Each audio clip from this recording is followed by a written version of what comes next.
Arnie turned out exactly the way he hoped, covered in chocolate with colorful candy sprinkles on top. He admired himself proudly, believing he had millions of sprinkles, even though there were actually only 135. Early that morning, Arnie had been made at the downtown bakery, famous for its delicious donuts. He was proud to be one of their best creations. Sitting in the display case, he thought about everything that had happened to him that day, being shaped into a ring, deep-fried, cooled, iced, decorated with sprinkles, and finally given a name. As he looked around, Arnie noticed many different pastries nearby, cinnamon twists, powdered donuts, muffins, and more. He tried talking to an apple fritter, but she seemed too sleepy to respond. Since it was only 6 in the morning, Arnie guessed she just wasn't a morning donut. Soon the bakery opened, and customers began arriving. One by one, donuts were chosen and carried away. Arnie cheerfully wished each of them a good trip and wondered who would choose him. Before long, a man pointed at Arnie and bought him. The baker placed Arnie in a paper bag and handed him to Mr. Bing. During the bumpy ride to Mr. Bing's apartment, Arnie felt excited to meet his new owner.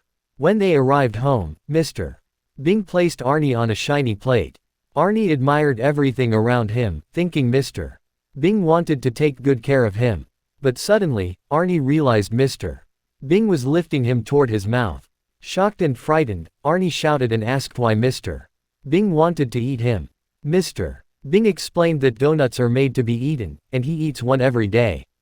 This terrified Arnie, who quickly called the bakery to warn the other donuts, only to discover they already knew their purpose and accepted it. Feeling defeated, Arnie prepared to be eaten. But Mr. Bing decided he could not eat Arnie after hearing him speak.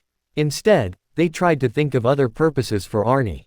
They suggested many ideas: dance partner, bodyguard, paperweight, and even a bowling ball, but none seemed suitable. Eventually, they ran out of ideas. Sadly, Mr.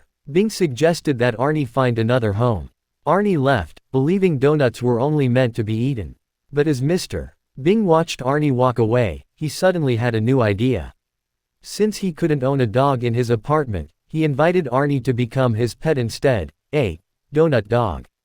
Arnie happily agreed. From that day on, they became best friends. Arnie loved his new role as a pet, going for walks, playing games, and learning tricks.